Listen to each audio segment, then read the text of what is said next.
할렐루야. 오늘도 귀한 예배 나오신 여러분들 주님의 이름으로 환영하고 축복합니다. 오늘도 예수님은 살아계십니다. 살아계신 예수님이 여러분의 심령 속에 역사하시기를 주님의 이름으로 축원합니다. 제가 어제 우리 전도사님하고 우리 교회 나오는 청년 한 명을 좀 만나기 위해서 차를 같이 타고 가다가 제가 우리 전사님한테 이런 얘기를 했어요. 전사님 요새 근래에 그 찬양을 마치시고 기도하실 때 기도 제목 가운데 이런 제목들이 요즘 들어가더라. 하나님, 이 빈자리를 채워주십시오. 전에는 이제 안 그랬는데 요즘 이제 몇 주 돼서 계속 그 기도를 하시더라고요. 그래서 제가 그걸 가지고 기도하다가 전사님께 이렇게 말씀드렸어요. 앞으로는 그 기도는 안 해도 괜찮을 것 같습니다. 전사님은 이렇게 하나님이 새 가족을 보내주시고 다른 교회는 몰라도 예수품 교회는 하나님이 축복하셔서 저는 자기 신나서 더 빨리 자리가 채워지도록 기도하고 있다는 거예요. 저는 목회 33년 동안 하면서 그 기도 계속해 왔습니다. 근데 그 기도한다고 늘 채워지는 건 아니었습니다. 건축하고 나면 빈자리가 많이 생기면 우리 교인들이 대표 기도할 때마다 하나님 빈자리 채워달라고 기도합니다. 특히 개천교회는 이렇게 빈자리가 많습니다. 그런데 빈자리가 많을 수밖에 없어, 개척교회니까. 그래서 빈자리 채워달라고 하다가 빈자리가 채워지면 어떡합니까? 그러면 하나님 땅 주시옵소서. 이제는 큰 예배당 주십시오. 건물 지어야 되겠습니다. 건물 짓겠다 그러면 하나님 돈 달라고 또 돈이 오려면 돈 많은 사람도 보내주시고 이래야 건물 짓는 거 아닙니까? 그래서 일생을 기도 제목이 빈자리 채워달라는 기도만 하다가 끝내는 것이 어찌 보면 목회일 수도 있습니다. 저는 그 전사님 기도가 잘못됐다는 게 아닙니다. 여러분, 오히려 그 기도보다는 우리 예수품 교회가 정말 주님 마음에 합당한 교회가 되게 해주십시오. 주님께만 영광 돌리는 교회가 되게 해주십시오. 세계 열방을 위해 기도하고 선교하고 구제하는 교회가 되게 해주십시오.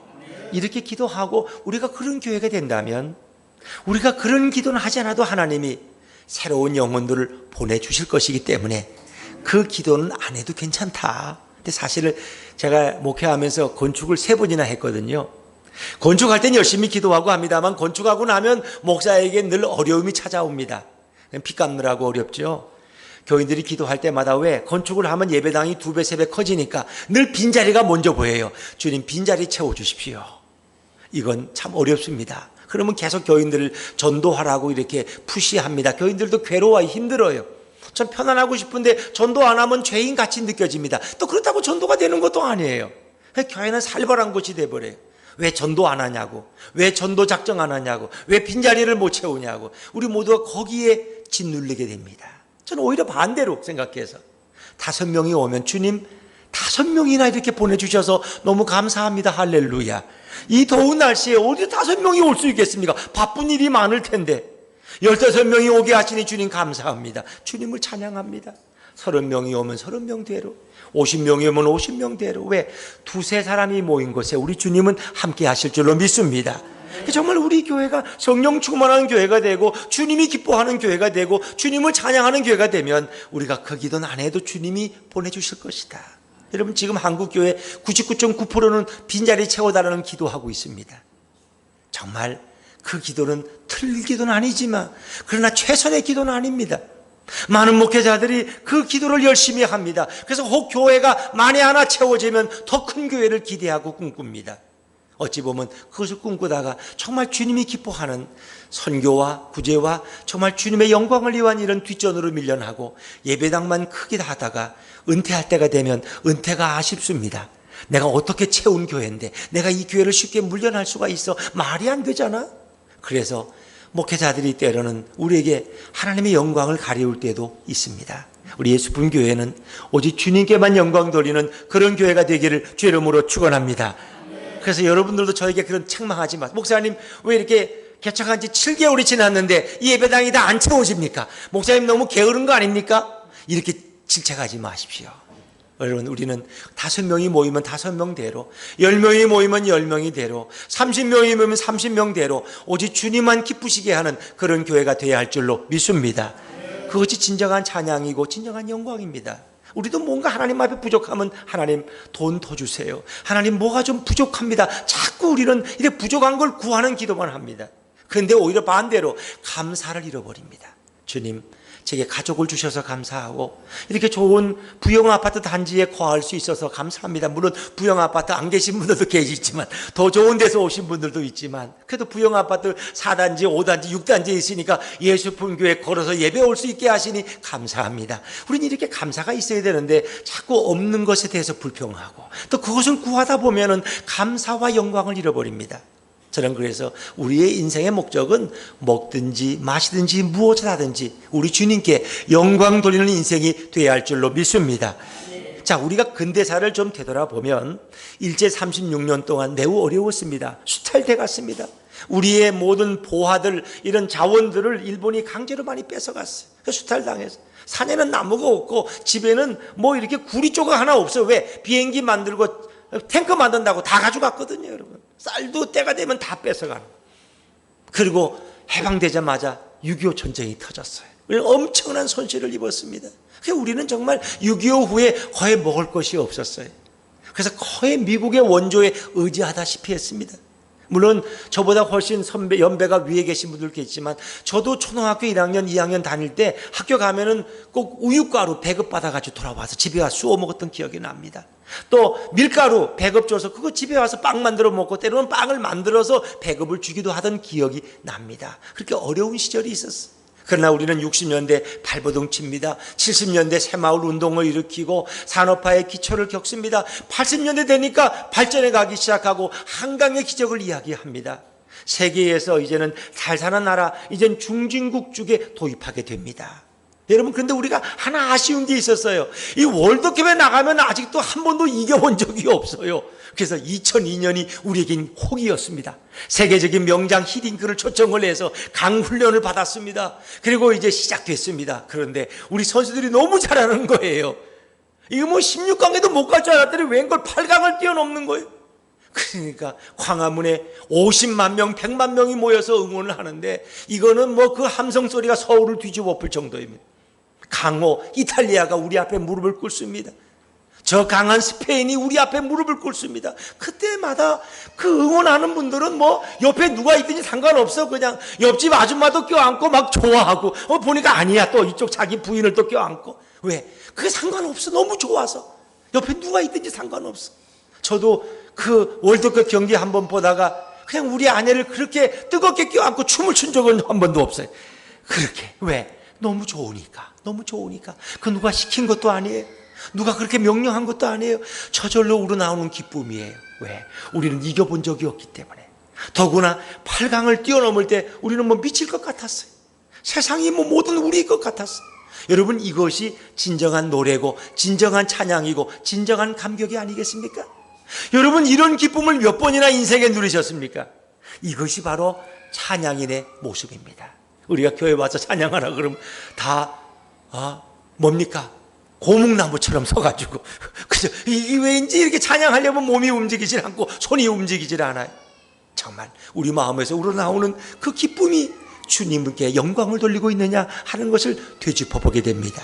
자, 오늘 우리는 이 찬양이라는 말씀을 중심으로 해서 오늘 말씀을 이어가려고 합니다. 저는 다윗에 관한 본문을 몇 주 계속해 다루고 있습니다. 이 사무엘상 18장의 말씀은 이스라엘과 블레셋이 전쟁을 치르게 됩니다.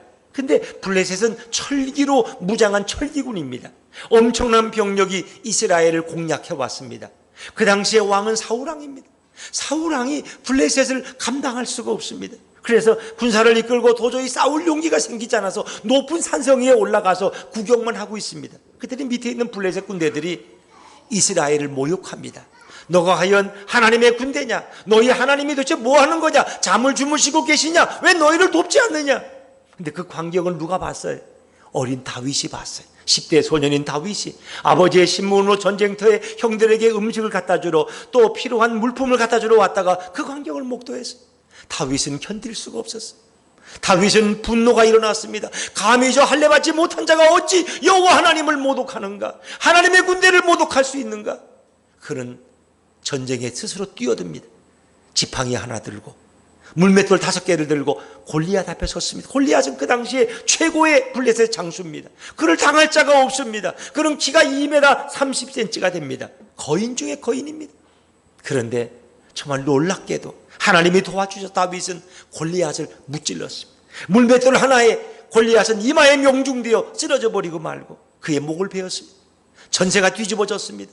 온 이스라엘 백성들을 군대들은 사기가 올라갑니다. 블레셋은 허물어지기 시작을 했습니다. 그날의 전쟁은 대승리였습니다. 정말 놀라운 일이었습니다.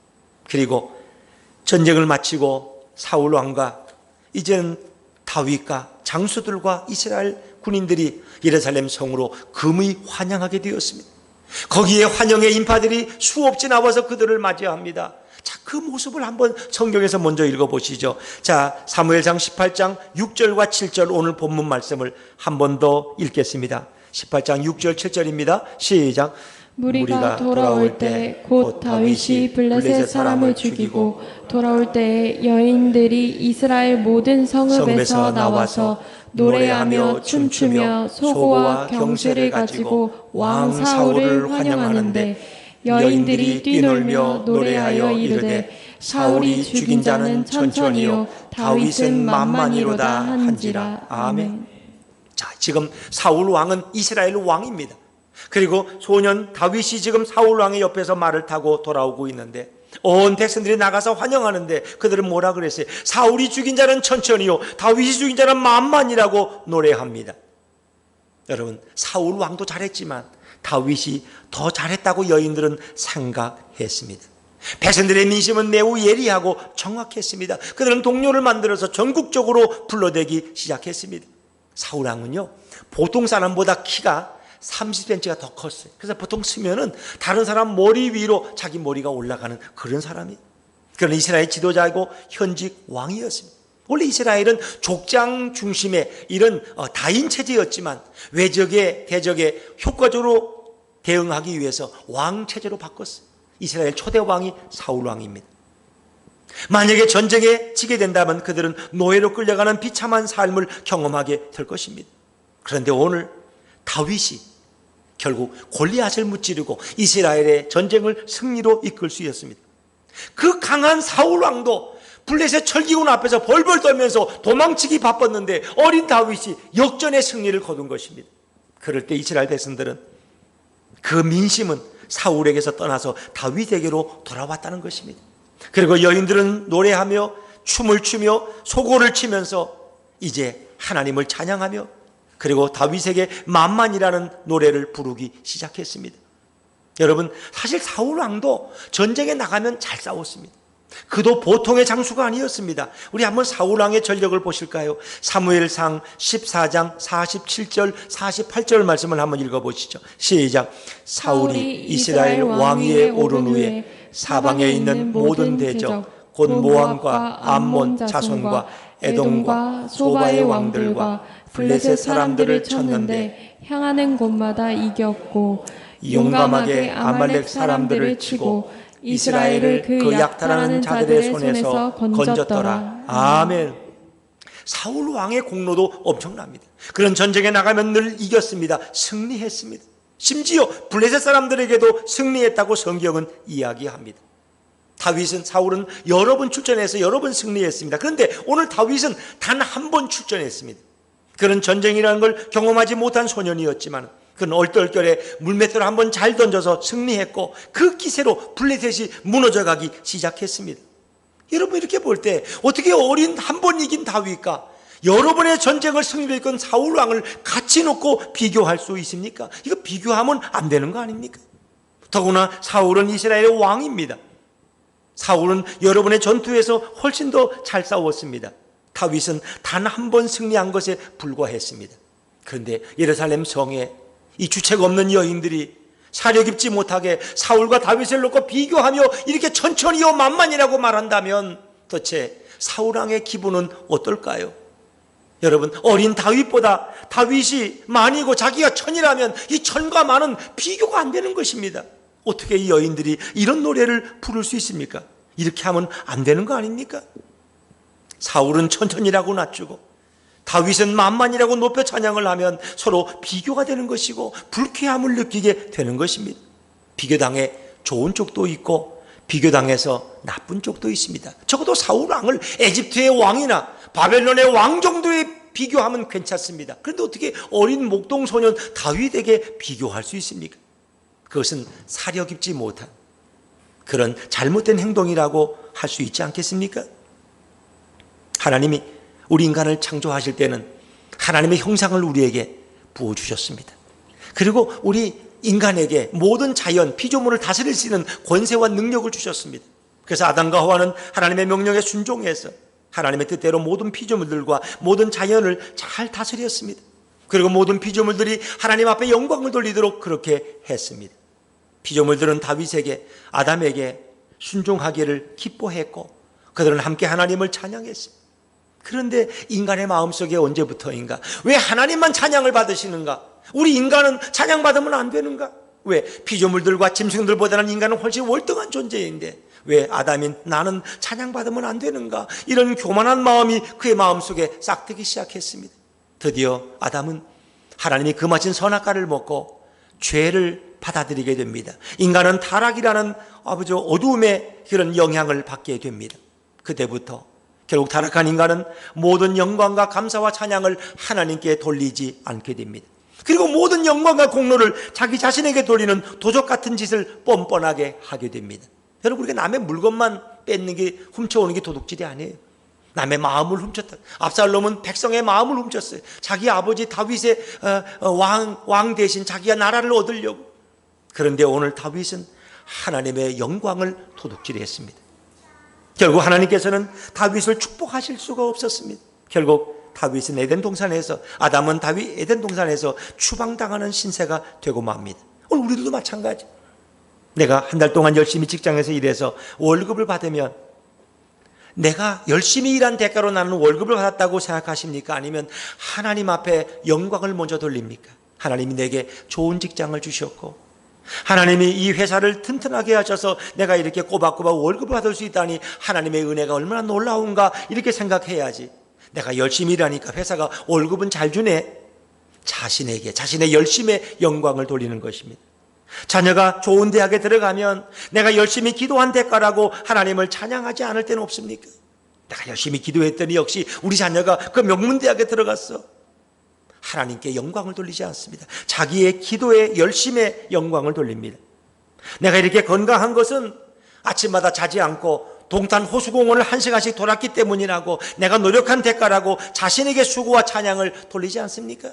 하나님께서 내게 이렇게 건강을 주셔서 난 참 하나님의 은혜 가운데 살아가지, 이렇게 우리는 고백하고 있느냐는 것입니다. 타락한 인간은 더 이상 하나님을 찬양하지 않고, 타락한 인간은 더 이상 보험사에 감사하지 않고, 모든 것이 자기의 수고와 열정의 결과라고 자신만만하게 생각하는 타락한 행위를 계속하고 있다는 것입니다. 마치 살아계신 하나님께서는 나를 위해서 아무것도 하지 않은 것처럼 우리는 모든 영광을 내가 받기를 원하고 있지 않습니까? 이것이 타락한 인생의 모습입니다. 전 앞에서 말씀드렸습니다. 사울왕은 블레셋과의 싸움에서도 승리한 경험이 있었습니다. 자, 오늘 사무엘상 14장 47절 말씀을 한 번 더 자막에서 읽어볼까요? 같이 읽죠. 시작. 사울이 이스라엘 왕위에 오른 후에 사방에 있는 모든 대적 곧 모압과 암몬 자손과 에돔과 소바의 왕들과 블레셋 사람들을 쳤는데 향하는 곳마다 이겼고. 아멘. 분명히 여기 마지막에 보니까 블레셋 사람들을 쳤는데 그곳에서도 이겼다고 말합니다. 사울왕은 블레셋과의 싸움에서 이긴 경험을 가지고 있습니다. 그런데 오늘 이 말씀은 이렇게 해석해야 됩니다. 사울왕이 블레셋을 공격한 것은 유다 지경 안에 들어왔을 때 그들을 공격한 것입니다.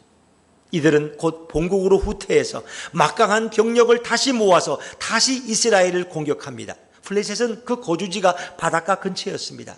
여러 곳에 흩어져 살고 있던 그들은 이제 통문을 보내서 여러 성읍에 연결되어 있던 그들을 다 불러 모읍니다. 전쟁을 위해서 병사를 불러 모아서 대군을 만들고 강력한 군대를 만들었습니다. 그리고 다시 이스라엘을 재공격하게 되었습니다. 사무엘상 17장 1절 말씀을 우리 자막에서 한번 읽어볼까요? 블레셋이 어떻게 전쟁을 준비했는지 한번 읽어보시죠. 시작. 블레셋 사람들이 그들의 군대를 모으고 싸우고자 하여 유다에 속한 소고에 모여 소고와 아세가 사라에스 진침해. 아멘. 블레셋 철기군들은 적은 군대가 아니라 매우 큰 군대였어요. 일부 병력이 아니라 블레셋 전군이 동원된 것입니다. 그런데 거기에 비하면 이스라엘은 농민군 수준이에요. 성경에 보면은 이스라엘 전체의 칼이 두 자루밖에 없었다는 거 아세요? 하나는 사울왕이 가지고, 하나는 왕자 요나단이 가지고 있던 칼밖에 없어요. 그러니까 대부분은 농민군들이고 농사 짓다가 꽃갱이 들고 뭐 지팡이 들고 전쟁에 나온 거예요. 어떻게 블레셋 정규군들을, 철기군들을, 철기로 무장한 군대들을 이길 수 있겠습니까? 그건 처음부터 불가능한 전쟁이었습니다. 이스라엘 백성들은 이 전쟁에 승산이 없음을 잘 알고 있었어요. 이번 전쟁은 사울 왕이 이전에 부족들과 싸웠던 그런 수준의 전쟁이 아니었습니다. 여러분, 지금은 예전의 전쟁의 수준이 아니잖아요. 이제는 전쟁이 나면 핵폭탄이 날아가고 미사일이 날아갑니다. 옛날처럼 총 쏴서 죽이던 그런 시대가 아닙니다. 지금 블레셋 철기군의 전력은 바로 그런 정도였습니다. 그런데 이런 상황에서 다윗이 전세를 역전시키는 것입니다. 누구도 이기리라고 생각을 못했는데 다윗이 뛰어나가서 골리앗을 단숨에 무찌르고 이스라엘을 전쟁의 승리로 이끌게 되었습니다. 이 소문이 사람들을 입술을 타고 수많은 이스라엘 백성들에게 전파되었습니다. 그들은 예루살렘 성문을 열고 뛰어나와서 이제 기쁘게 군대들과 사울 왕과 다윗을 맞이하게 됩니다. 여러분, 우리는 이걸 주목해야 됩니다. 다윗은 그 당시에 에집트와 맞서 관계였던 막강한 블레셋 철기군을 무너뜨린 것입니다. 바벨론이나 에집트가 와야 감당할 수 있는 블레셋 군대를 이스라엘이 싸워서 이겼다는 것은 기적 가운데 기적입니다. 사울 왕도 모압과 암몬과 같은 작은 부족들을 맞이해서 이긴 적이 있지만 이렇게는 이겨본 적이 없습니다.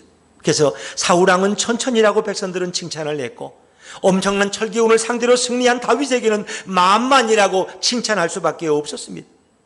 사울과 다윗이 싸운 전쟁의 규모와 그 인연의 비교는 감히 비교가 불가능한 상황이었습니다. 백성들의 마음은 정확했습니다. 사울 왕이 이긴 승리의 정도와 다윗이 이긴 승리의 정도는 차별이 되었기 때문에, 비교가 불가능하기 때문에 사울은 천천히요, 다윗은 만만이라고 그들은 그렇게 노래하고 있습니다. 여러분, 제가 오늘 여러분에게 오늘 이 말씀을 왜 이렇게 장황하게 설명하고 있을까요? 성경은 이런 다윗이 뭐 이기면 어떻고 사울이 어떻고 이런 얘기를 왜 성경에서 기록하고 있을까요? 이것은 오늘 우리에게 어떤 의미가 있습니까? 성경은 항상 말하고자 하는 핵심과 의미를 가지고 있습니다. 바로 그것은 예수님에 관한 말씀이라는 것입니다. 성경은 어떤 사건과 어떤 인물을 말하고자 하는 것 같지만 결론은 그 성경은 예수님에 관해서 우리에게 말하고자 한다는 것입니다. 자, 요한복음 5장 39절 말씀, 여러분이 잘 아시는 말씀이지만 한 번 더 읽어보겠습니다. 요한복음 5장 39절입니다. 시작. 너희가 성경에서 영생을 얻는 줄 생각하고 성경을 연구하거니와 이 성경이 곧 내게 대하여 증언하는 것이니라. 아멘. 여러분, 성경은 누구에 대해서? 예수님에 관해서 전적으로 말씀하고 있습니다. 사울과 다윗에 대하여 여인들이 뛰놀며 노래하는 말은 앞으로 오실 예수님은, 예수 그리스도는 인간들과 비교될 수 없는 분임을 우리에게 말씀하고 있습니다.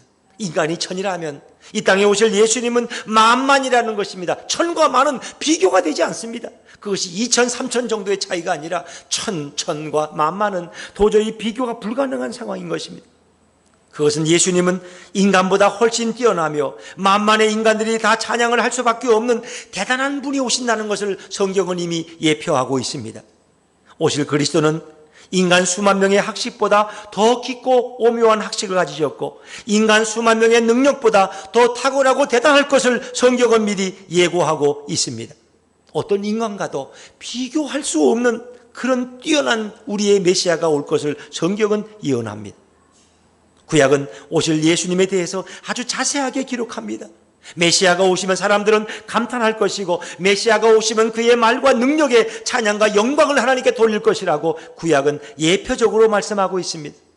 바로 오늘 이 본문은 이 땅에 오실 예수 그리스도, 다윗이 사울과 함께 예루살렘에 입성할 때 받은 그 놀라운 찬양이 예수님이 예루살렘을 성을 향해서 십자가에 죽기 위해 입성하실 때, 나귀를 타고 입성하실 때 그가 받을 찬양을 우리에게 미리 보여주고 있다는 사실입니다. 예수님은 어떤 분입니까? 사랑하는 사람들은 예수님을 믿어야 구원을 받지만 예수님에 대해서 궁금해하지 않습니다. 그래, 교회 오면 예수 믿으면 구원받는데, 근데 예수님이 어떤 분이지? 예수님은 어떤 일을 하셨지? 어떤 말씀을 하셨지? 우리는 별로 거기에 대한 관심이 없습니다. 우리가 예수님을 향해서 기독교에서는 그분이 우리의 길이 되시고 그분이 진리가 되시고 그분이 생명이 되신다고 우리는 그렇게 말씀하지 않습니까? 진정한 진리를 찾습니까? 예수님이 진리십니다. 여러분이 걸어가야 할 길을 찾으십니까? 예수님이 우리 인생의 길이 되십니다. 여러분이 영원한 생명을 얻기 원하십니까? 예수님이 우리의 영원한 생명이 되십니다. 근데 그분이 궁금하지 않습니까? 그분이 왜 진리인지, 그분이 왜 길인지, 그분이 왜 생명인지. 요즘 길은 내비게이션이 다 안내하는데 그 예수님이 뭐 굳이 길 될 필요가 뭐 있어? 내비게이션이면 되지. 여러분, 우리는 예수님에 대해서 궁금증을 가지셔야 됩니다. 인간은 지혜와 능력이 뛰어나면 사람들에게 찬양을 받지만 예수님은 그 지혜와 능력이 인간과는 비교할 수 없는 신적인 지혜와 능력을 갖고 있는 것을 믿으시기를 바랍니다. 그래서 예수님의 말씀을 들으면 사람들은 감탄하면서 그분에게 자기도 모르게 찬양과 영광을 돌리지 않을 수가 없다는 것입니다. 왜? 인간의 지혜에서는 그런 말씀이 나올 수 없기 때문에 모든 피조물들은 그분의 말씀 앞에 다 감탄하고 영광을 올리게 됩니다. 바리새인과 서기관들이 예수님을 함정에 빠뜨리려고 누구도 풀 수 없는 어려운 난제들을 가지고 와서 예수님에 던져놓았어요. 골탕 먹이려고, 고발하려고. 근데 예수님은 그때마다 그분은 하나님이시기 때문에 신적인 지혜를 가지고 그 난제를 풀어주셨습니다. 한 번은 그들이 화폐를 가지고 와서 묻습니다. 예수님, 선생님, 이 돈을 가이사, 로마의 황제 가이사에게 드려야 될까요? 하나님께 드려야 될까요? 하나님께 드리는 건 헌금으로 드리는 거, 가이사에게 드리는 건 세금으로 드리는 거예요. 만약 예수님이 가이사에게 내라 그랬다면 매국노라 그럴 거예요. 이스라엘 백성들의 돈을 저 로마에 갖다 바치라고 저런 매국노 비난할 겁니다. 그러나 만약에 하나님에게 바치라고 하면은 그러면 세금은 내지 말고 하나님께만 드리면 로마에 저항하는 거지. 예수님은 어려운 함정에 빠지신 겁니다. 그러나 예수님은 신적인 지혜를 가지고 말씀합니다. 걱정할 거 없다. 가이사의 것은 가이사에게 바치고 하나님의 것은 하나님께 드려라. 할렐루야. 여러분, 이 지혜 앞에 누가 감히 다른 말을 할 수 있겠습니까? 사람들이 가는 중에 잡힌 여인을 데리고 와서 예수님 앞에 무릎 꿇립니다. 랍비여, 이 여인을 어떻게 할까요? 율법에 보면 이런 여인은 죽이라고 했는데 만약 예수님이 여인을 율법에 따라 죽이라고 한다면 예수님을 향해 사랑이 없는 랍비라 그럴 거고, 만약에 그 여인을 죽이지 말라 그러면 율법을 모독하고 어기는 자라고 예수님을 돌로 치려 할 것입니다. 그러나 예수님은 지혜로웠습니다. 너희 중에 죄 없는 자가 먼저 돌로 치라 그럴 때 아무도 돌로 치지 못하고 다 슬금슬금 도망가 버리고 말았습니다. 예수님은 어떤 문제 앞에서도 두려워하지 않으셨고 모든 문제를 다 풀 수 있는 신적인 지혜와 하나님의 능력을 가지신 것을 믿으시기를 바랍니다. 그분이 바로 하나님이십니다. 그래서 예수님의 사역은 정말 오묘하고 놀랍고 경탄스럽습니다. 사람들은 예수님의 말씀과 그 기적을 볼 때마다 그분께 찬양을 돌리지 않을 수 없는 것입니다. 왜? 예수님이 곧 하나님이시기 때문에. 예수님이 없이는 만물이 창조되지 않았다고 성경은 분명히 말씀하고 있습니다. 골로새서 1장 16절 말씀을 한번 자막에서 읽어볼까요? 시작. 만물이 그에게서 창조되되 하늘과 땅에서 보이는 것들과 보이지 않는 것들과 혹은 왕권들이나 주권들이나 통치자들이나 권세자들이나 만물이 다 그로 말미암아 그를 위하여 창조되었고. 아멘. 예수님 바로 창조주 하나님이십니다. 예수님이 없이는 세상에 어떤 것도 존재할 수가 없습니다. 왜? 성부, 성자, 성령께서 그 창조의 사역에 함께 동참하셨기 때문입니다. 예수님은 어떤 인간과도 절대로 비교할 수 없는 신적 능력과 지혜를 가지셨습니다. 그래서 예수님은 우리 모든 피조물들과 인간에게 찬양받기에 합당하신 분임을 믿으시기를 바랍니다. 우리 옆에 분들한테 한번 이야기해서 예수님은 찬양받기에 합당하신 분입니다. 시작. 예수님은 찬양받기에 합당하신 분입니다. 예수님이 예루살렘에 입성하실 때 아주 놀라운 사건이 일어났습니다. 우리 좀 길지만 한번 같이 천천히 읽어볼까요? 누가복음 19장 35절부터 40절 말씀입니다. 같이 한번 읽어보십니다. 시작. 그것을 예수께로 끌고 와서 자기들의 겉옷을 나귀 새끼 위에 걸쳐놓고 예수를 태우니 가실 때에 그들이 자기의 겉옷을 길에 펴더라.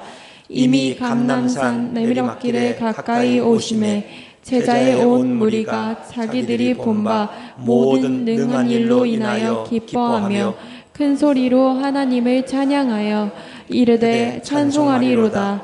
주의 이름으로 오시는 왕이여 하늘에는 평화요 가장 높은 곳에서 영광이로다 하니 무리 중 어떤 바리새인이 말하되 선생이여 당신의 제자들을 책망하소서 하거늘 대답하여 이르시되 내가 너희에게 말하노니 만일 이 사람들이 침묵하면 돌들이 소리 지르리라 하시니라. 아멘. 오늘 바리새인들이 예수님께 뭐라고 항의했어요? 당신의 제자들을 책망하소서. 왜 당신의 제자들이 당신에게 영광을 돌립니까? 적어도 예루살렘 성전에 입성할 때는 오직 하나님만이 영광을 받아야 되는데 인간인 당신이 어떻게 찬양을 받을 수 있습니까? 당신의 제자들을 꾸짖어서 영광을 돌리지 못하도록 책망하라는 것입니다. 사랑하는 여러분, 예수님은 누구십니까? 예수님은 예루살렘 성전의 주인 되십니다. 예수님은 자신의 죽음을 기리고 자신의 죽음의 사역에 대해서 찬양을 받기에 합당하신 분인 줄로 믿습니다. 그러나 바리새인들은 예수님을 한낱 천한 인간으로 생각했습니다. 감히 저 인간 예수가 갈릴리에서 올라온 목수 요셉이 찬양을 받고 좋아하다니 이게 말이 안 되는 것이지. 그래서 예수님을 윽박지르는 것입니다. 그리고 찬양받는 것을 멈추게 하라고 예수님을 질책했습니다. 예수님은 찬양받기에 합당한 분이지만 예수님이 구약 성경에 기록된 대로 찬양을 받으실 때, 다윗이 받았던 그 찬양을 예수님이 오늘 예배대로 받으실 때 바리새인들은 못마땅해 했고 신성 모독에 가까운 심정으로 예수님을 심하게 원망했습니다. 그때 예수님 뭐라고 말씀하시는지 아세요? 우리 누가복음 19장 40절 말씀을 한 번 더 읽어볼까요? 같이 읽죠. 시작.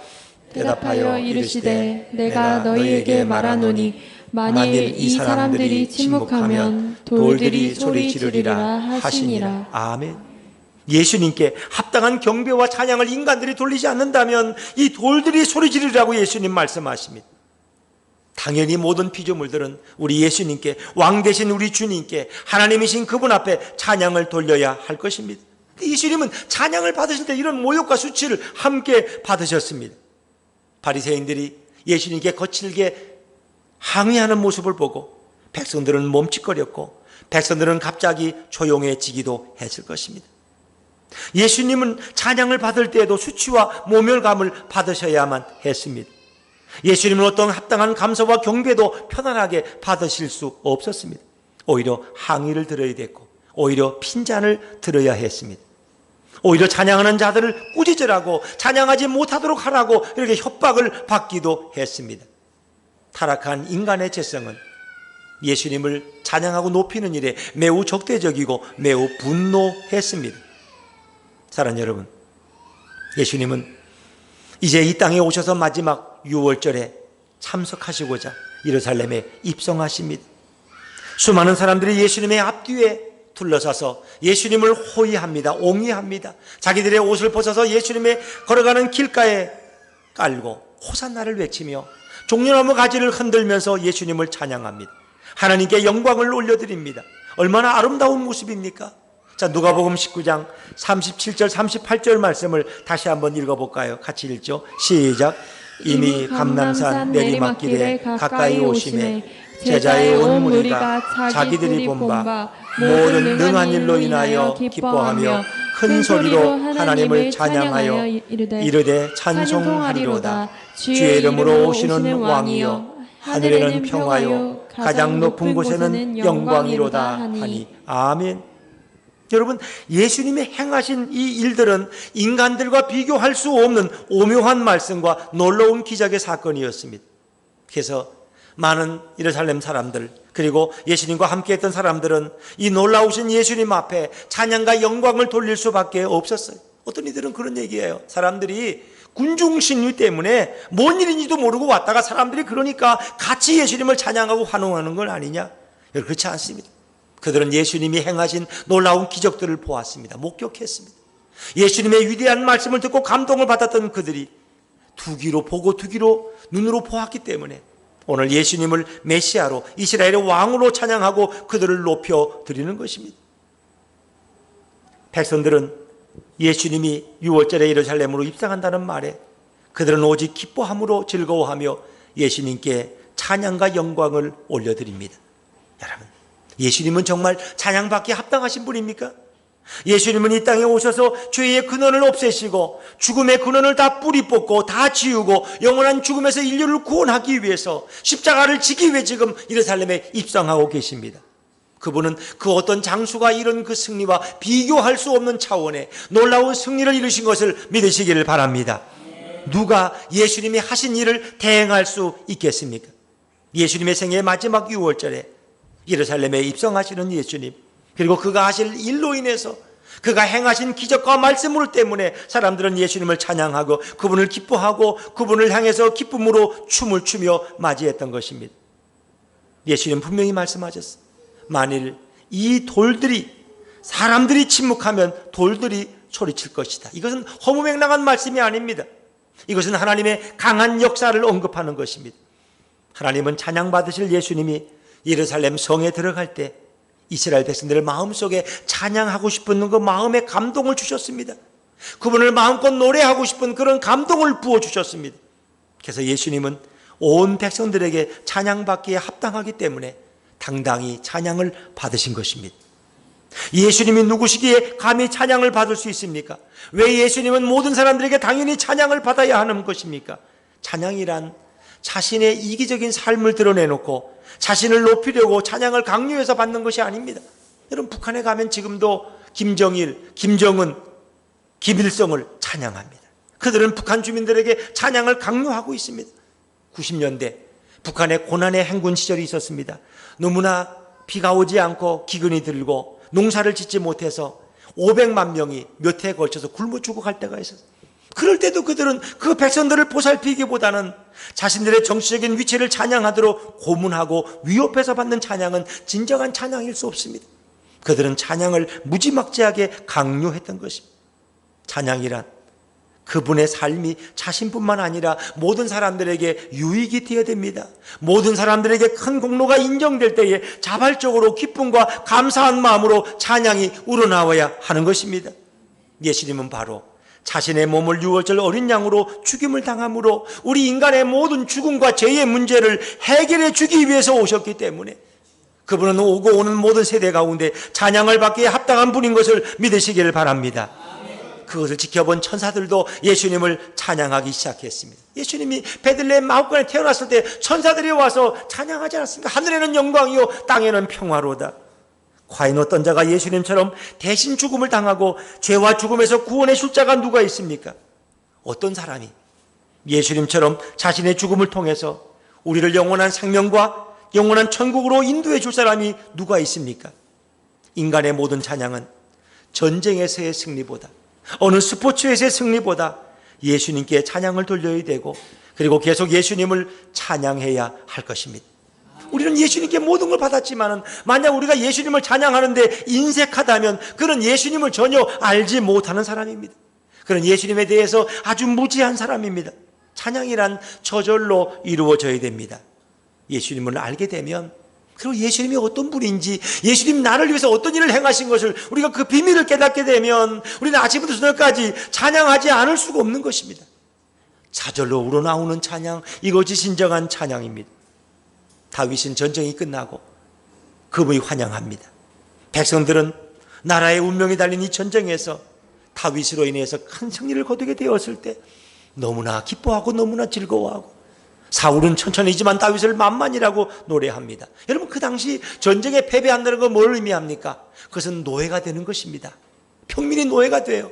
자기 아내들은 대적들의 참으로 아내들로 끌려갈 것입니다. 자기의 딸들은 그들의 참으로 수종드는 여인들로 끌려갈 것입니다. 남성들은 그들에게 노예로 가서 일생 동안 일하다가 농사짓다가 죽을 것입니다. 이게 전쟁의 패배의 비참함입니다. 그런데 오늘 누가? 다윗이 그 엄청난 그 위협에서 이스라엘 백성을 구원했습니다. 그래 그들이 목을 놓고 마음 놓고 하나님을 찬양하며 다윗에게 만만이라고 찬양을 돌리지 않았겠습니까? 여러분, 마찬가지입니다. 오늘 예수님이 우리를 위해 행하신 그 일도, 우리를 영원한 죄와 죽음과 형벌에서 우리를 구원해내신 그 엄청난 십자가 사건은 영원한 찬양을 돌려도 부족한 일이 아니겠습니까? 다윗은 오늘 그 찬양을 받으면서 내게 이런 찬양을 받게 하신 주님을 찬양했을 것이고, 그 백성들을 깊이 사랑하며 하나님 앞에 감사했을 것입니다. 다윗은 앞으로 오실 예수님이 예루살렘에 입성하실 때 백성들에게 받으실 찬양을 미리 경험한 예표가 된 것입니다. 다윗은 거기서 놀라운 은혜를 경험했습니다. 우리가 왜 예수님을 알아야 될까요? 여러분, 우리가 유명한 계몽주의 선구자 베이컨이라는 사람은 어떤 말을 했어요? 아는 것이 힘이다 그랬어요. Knowledge is power. 아는 게 힘이다. 지식이 있고 돈이 되고 지식 기반 사회가 되어 있어요. 많은 지식이 있으면 돈을 벌 수 있고 TV나 라디오 가서 자기 지식을 자랑할 수 있어요. 맞습니다. 사람들은 지식을 좋아합니다. 지식을 뭔가 남보다 더 많이 배우려고 애씁니다. 그런데 마찬가지로 우리가 예수님에 대해서 아무런 지식을 가지지 못했다면, 예수님에 대해서 우리가 무지하다면 이것처럼 불행한 일이 어디 있겠습니까? 세상의 어떤 취미나 세상의 어떤 경마라든가 어떤 스포츠라든가 야구라든가 축구라든가 전문적인 지식을 가질 수 있어요. 그런데 그것과 비교할 수 없는 지식은 바로 예수 그리스도에 관한 지식입니다. 세상의 지식은 우리에게 어떤 삶의 변화를 주지 못합니다. 우리를 구원시키지 못합니다. 그러나 예수님을 아는 지식은 우리의 인생을 바꿀 수 있습니다. 그분은 우리의 죄와 허물을 다 용서하시고 우리를 영원한 천국으로 인도하실 수 있는 우리의 구원주 메시아가 되심을 믿으시기 바랍니다. 그래서 예수님을 알면 그분을 찬양하지 않을 수 없어요. 그분에게 존귀와 영광을 올리지 않고 견딜 수가 없다는 것입니다. 찬양 안 하고 말할 게 없어요. 문제는 우리가 예수님을 아느냐, 예수님에 관한 지식이 우리에게 있느냐 없느냐 한다는 것입니다. 여러분, 성도라고 예수님을 다 아는 것이 아닙니다. 나는 예수 믿고 구원받으면 되지, 뭐가 더 필요해, 우린 이런 생각들을 많이 합니다. 그런데 사람들은 자신의 직업을 찬양하고 자신의 자녀들을 찬양하는 헛된 인생을 살면서도 예수님을 모르고 일생 동안 신앙생활 할 수 있습니다. 자녀가 대학을 가도 성도 자신이 뼈 빠지게 새벽마다 기도했기 때문에 예수님이 어쩔 수 없이 우리 자녀를 합격시켜 주었다고 모든 공로를 자기한테 돌리는 것입니다. 이제 그런 일은 우리가 중단해야 됩니다. 그것은 예수님을 찬양하는 것이 아니라 자신의 기도의 열심을 찬양하는 일이 되기 때문입니다. 성도가 자녀를 마른 자리 젖은 자리 다 갈아뉘었기 때문에 자녀가 훌륭하게 성장했다고 바리새인 같은 자화자찬은 이제 그만둬야 될 것입니다. 어떤 이들은 예수님을 자기가 목에 거는 액세서리 정도로 여깁니다. 어찌 보면 예수님을 이용해서 인생에 뭔가 얻기를 원합니다. 좀 죄송한 얘기지만 제가 목사지만 목사님 흉을 좀 보겠습니다. 어떤 목사님들은 나는 별로 내세울 것도 없고 우리 가문도 그렇고 좋은 명문대학을 나오지도 못했고 나는 예수를 좀 이용해 성공을 해야 되겠다. 예수를 이용해서 교회를 개척하고 예수를 이용해서 교회를 부흥시키고 인기 있는 목사가 되고 많은 돈도 손에 들어오게 되고 내 고향에 가면 출세한 목사라고 사람들이 나를 존경하고 우러러보고, 그런 모든 영광은 예수님이 받아야 되는데 예수님을 이용해서 자기가 영광 받기를 원한다면 얼마나 잘못한 목회가 아닙니까? 여러분, 우리가 목회자만이 아니라 우리가 어떤 전문적인 직업인일지라도 우리가 전문적인 회사원일지라도 예수님을 이용해서 자기의 원하는 것을 이루기를 원한다면 그것은 다 우상숭배요, 예수님을 찬양하는 데서 빗나가 있음을 우리는 깨달아야 할 것입니다. 사랑하는 여러분, 어느 날 우리의 입술에서 찬양이 끊어지고 어느 순간부터 불평과 불만이 넘치고 자신의 인생에 대한 한탄과 주변 사람에 대한 원망이 가득하게 됐다면 우린 예수님을 잘 모르고 있다는 것을 증명하고 있는 것입니다. 그 예수님의 은혜에서 서서히 멀어지게 되면 성도라고 할지라도 예수님에 대한 찬양은 더 이상 우러나올 수 없습니다. 그 성도는 예수님을 아는 자가 되어야 돼요. 예수님을 주목해야 됩니다. 성도라고 하면서 예수님이 어떤 분인지, 어떤 말씀을 하셨는지, 무슨 사역을 하셨는지, 왜 죽으셨는지 그것을 깨닫지 못한다면 너무나 안타까울 거예요. 사랑하는 여러분, 성도는 예수님을 찬양하는 자입니다. 우리 예배분들하고 한번 인사하시죠. 성도는 예수님을 찬양하는 자입니다. 시작. 성도는 예수님을 찬양하는 자입니다. 우리는 예수님을 위해서 뛰놀며 춤추며 기뻐하며 감격해하는 자가 성도입니다. 교회 다녀도 예수님을 만나지 않고 사람만 만나게 되면 교회 오는 목적이 사람 만나러 와요. 개돈도 받아야 되고 개 모임은 잘 되고 있는지. 나 오늘 보니까 누구도 만났어. 그 몇 달 동안 안 보이더니 누구도 오셨대. 예수님 만난 얘기는 하나도 없고 사람 만난 얘기만 하고 있어요. 누구 만나니까 뭐 이렇게 제주도 가서 한대, 어디가 농장하고 있는 놀러 오라 그러더라, 이런 얘기만 하네. 여러분, 그런 사람은 교회에 대한 불평과 불만만 쏟아놓기 쉽습니다. 인생에 대한 원망과 아픔만 가득하게 됩니다. 성도는 누구를 만나기 위해서 교회에 오는가? 우리는 예수님을 만나고 예수님께 영광 돌리기 위해서 하나님 앞에 나와야 할 줄로 믿습니다. 예수님의 마음을 품게 되면 누구든지 우리는 예수님의 사랑으로 누구를 따스하게 다 대할 수 있어요. 사람들에게 상처를 주지 않습니다. 남을 배려하는 넉넉함을 가집니다. 예수님의 인격이 내 삶에 배어지게 되는 것입니다. 그래서 예수님이 함께하는 성도는 그 얼굴에 미소와 기쁨이 있습니다. 그 입술에 찬양과 감사가 쏟아집니다. 이런 성도들에게 예수님은 자신의 깊은 사랑을 보여주십니다.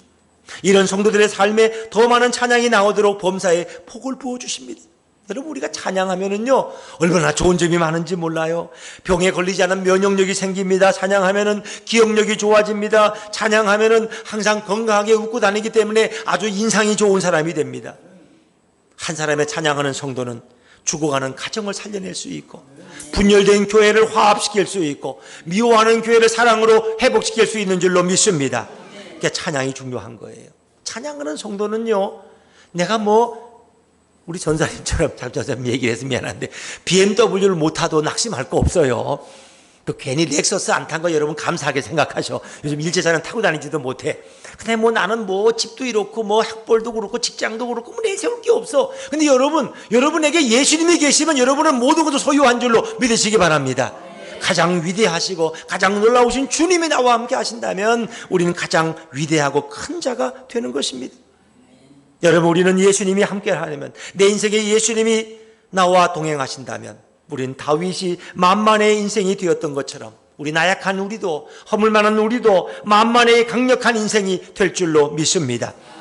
그러나 아무리 똑똑하고 아무리 강력한 사람이라도 예수님이 함께하지 않는 홀로 된 인생은 모든 것에서 마이너스 인생을 살 수밖에 없습니다. 여러분, 우리는 나약한 사람입니까? 우리는 강한 사람입니까? 우리는 무능한 사람입니까? 능력의 사람입니까? 이런 것은 아무 소용이 없어 계산이에요. 우리 인생에서 예수님을 계산하기를 바랍니다. 나라는 존재는 아주 미약합니다. 그러나 나라는 미약한 존재의 무한대인 예수님이 하나가 되면은 1 플러스 무한대는 바로 무한대가 되는 것입니다. 아무리 작은 나의 모습이지만 예수님이 함께 하실 때 우리는 무한대의 인생, 전능의 인생을 살게 될 줄로 믿습니다. 예수님이 무한의 숫자를 가지고 있는 유일한 분이기 때문에 우리는 다윗처럼 볼품없고 10대의 작은 소년일지라도 사울왕보다 더 존경받고 만만의 인생을 살게 되는 은혜가 임할 줄로 믿습니다. 그래서 우리는 예수님 때문에 찬양할 수밖에 없고 예수님 때문에 노래 부르며 웃으며 살아갈 수밖에 없는 것입니다. 우리는 이제 기도를 해도, 말씀을 들어도 예수님께서 우리를 도와주시면 그 기도가 열려지고 말씀이 깨달아지기 시작하는 것입니다. 모든 인간은 아무리 노력하고 아무리 뛰어나도 천천의 인생을 뛰어넘을 수 없습니다. 그러나 우리가 아무리 부족해도 예수님을 모시고 살아가면 우리는 만만의 무한대의 인생이 될 줄로 믿습니다. 그래서 우리는 이제 보잘것없는 스펙을 좀 더 부풀리기 위해서 거기에 없는 것도 집어넣고 좀 뭔가 이런 면허증도 넣고 이럴 필요가 없어요. 내 안에 예수님이 계시면 우리는 만만의 인생이 되고 무한히 되시는 예수님을 찬양하는 그런 기쁨 가운데 살게 될 줄로 믿습니다. 사랑하는 여러분, 이제 우리 마음에 예수님을 찬양하려면 뭘 담아야 될까? 우리 늘 예수님을 담고 살아야 돼요. 아침에 일어나서 우리가 어떤 마음으로 하루를 사느냐가 매우 중요합니다. 저는 제일 좋은 방법을 제시한다면 우리가 아침에 일어나서 성경을 읽을 수 있다면, 저녁에 잠자리에 들어가기 전에 우리가 성경을 하루에 한 장씩 읽을 수 있다면 우리 성경 속에서 예수님을 발견할 수 있습니다. 예수님을 만날 수 있습니다. 그 예수님의 위대한 말씀과 그분의 사역을 깨달게 될 때 우리 그 위대한 주님을 찬양하지 않을 수가 없습니다. 사랑하는 여러분, 주님을 깨닫는 인생이, 주님을 깨닫는 성도가 가장 행복한 성도인 줄로 믿으시길 바랍니다. 그 위대하신 예수님, 그 놀라우신 예수님을 성경에서 찾고 읽으면 우리는 춤추고 노래하며 기뻐하며 감사하는 인생이 되지 않을 수가 없습니다. 전 여러분에게 오늘 도전합니다. 한번 성경을 읽던 분들은 계속 열심히 읽지만 성경을 정기적으로 읽지 못하는 분들은 하루 한 장을 읽으셔도 좋습니다. 성경 읽기표가 뒤에 있는데 하루 한 장만 읽으십시오. 그리고 그냥 쉬십시오. 다음 날 또 한 장 읽고 이렇게 해서 여러분이 성경 일독할 때 여러분의 믿음이 성숙된 것을 경험하게 될 것입니다. 성경 속에서 예수님을 발견할 때 그 기쁨은 이루 말할 수 없는 것입니다. 성경에 나타난 예수님을 만나는 것만큼 우리 가에 찬양이 넘칠 것입니다. 인생의 매사에 웃을 수 있는 사람이 매사에 능력 있는 자고 매사에 승리자가 될 수 있습니다. 이제는 패배자처럼 찡그린 인상을 하고 다니지 마시고 늘 밝고 웃는 감사한 모습으로 우리 예수님을 모시고 살아가는, 그리고 날마다 예수님을 찬양하고 예수님을 높여드리는 아름다운 성도를 되시기를 주의 이름으로 축원합니다. 축원합니다.